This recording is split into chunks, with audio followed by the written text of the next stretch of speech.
Marcus Williams had always believed that life's cruelest jokes came wrapped in the most ordinary moments. Standing in the gleaming marble lobby of Apex Financial Tower at 2:47 a.m., pushing his industrial mop across floors that cost more per square foot than his entire monthly rent, he couldn't shake the weight pressing down on his chest. Not the physical exhaustion from his third consecutive double shift, but something deeper, a gnawing fear that he was failing his 8-year-old daughter, Emma. The eviction notice crumpled in his back pocket seemed to burn against his skin, a constant reminder that his janitor's salary at 3 different buildings barely kept them afloat. Emma's asthma medication alone ate up a quarter of his income, and now with her needing new school supplies and winter clothes she'd outgrown, Marcus felt like he was drowning in responsibilities that seemed impossible to manage alone.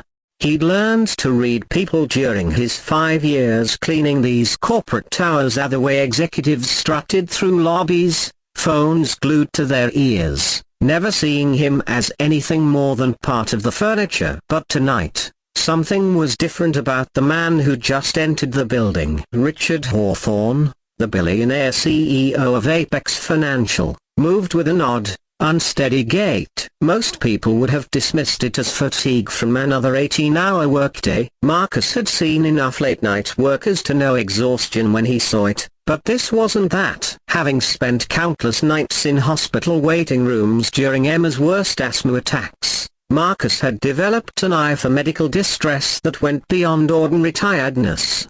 The 52-year-old CEO paused near the elevator bank, gripping the wall with one hand while fumbling for his keycard with the other. His usually pristine silver hair was disheveled, and there was a slight tremor in his left hand that he kept trying to hide by shoving it into his pocket.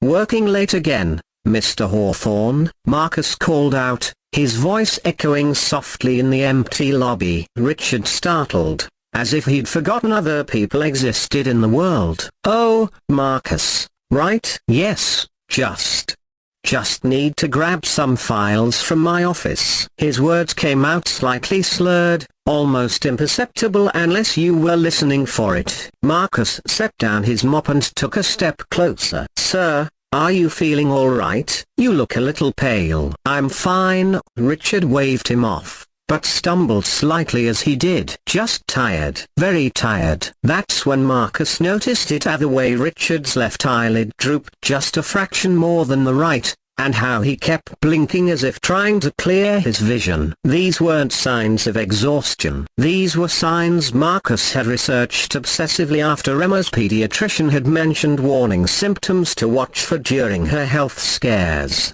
"Mr. Hawthorne," Marcus said, his voice taking on a gentle but firm tone he usually reserved for convincing Emma to take her medicine, "I think you might be having a stroke."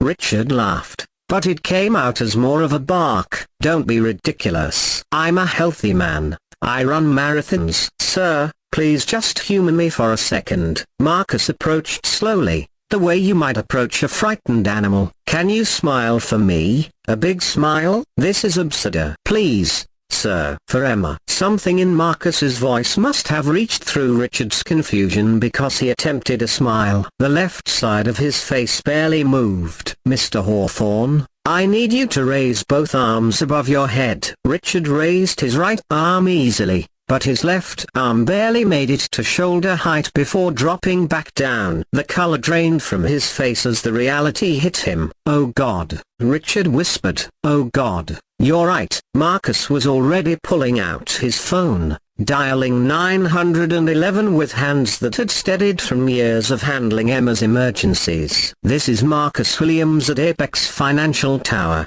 1247 Corporate Boulevard. I need an ambulance immediately." "We have a 52-year-old male showing signs of stroke, a facial drooping, arm weakness, speech changes." While they waited for the paramedics, Marcus helped Richard sit down on one of the lobby's leather benches, all the while talking to him in soothing tones to keep him calm and alert. He asked about Richard's family, his hobbies, anything to keep him engaged and conscious. "Why?" Richard asked, his words becoming more garbled. "Why are you helping me?" Marcus thought about Emma, asleep in their tiny apartment, probably kicked off her covers by now. He thought about all the nights he'd cleaned these floors while executives walked past him like he was invisible.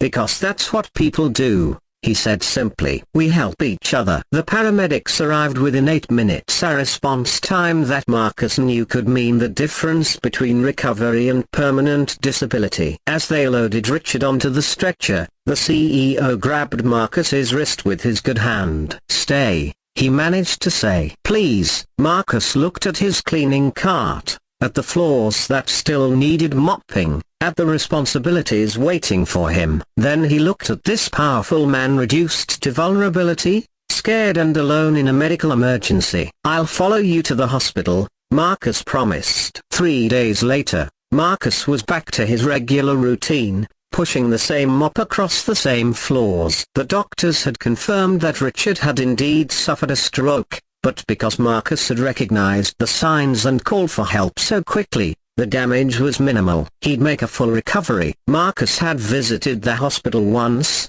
bringing Richard a cup of coffee from the cafeteria and sitting quietly while the CEO slept. When Richard woke up, they talked for hours about Richard's estranged relationship with his own children, about Marcus's fears of failing Emma, about the loneliness that seemed to follow both of them despite their vastly different circumstances.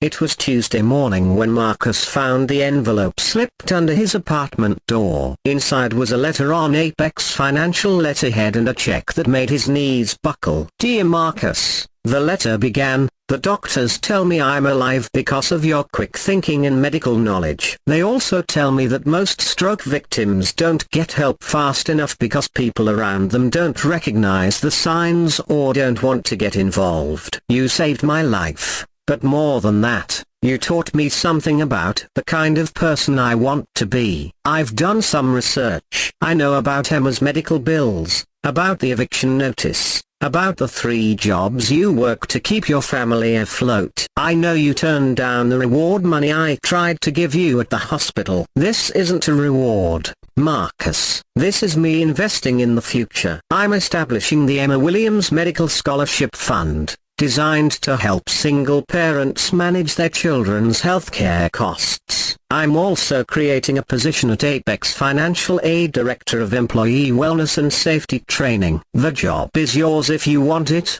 with a salary that will ensure Emma never has to worry about medical bills again. But mostly, I wanted you to know that you didn't just save my life. You reminded me that kindness isn't about how much money you have in your bank account or how many people know your name. It's about seeing someone who needs help and deciding to care. You saw me when I was invisible, just like the world makes you feel invisible every day. The difference is, you chose compassion anyway. Your friend, Richard." Marcus sank into his second-hand couch, the letter trembling in his hands. Emma bounded out of her bedroom, already dressed for school, her inhaler tucked safely in her backpack. "Daddy, why are you crying?" she asked, climbing onto his lap. Marcus wrapped his arms around his daughter, breathing in the scent of her strawberry shampoo, and for the first time in years, he felt like just maybe everything was going to be okay.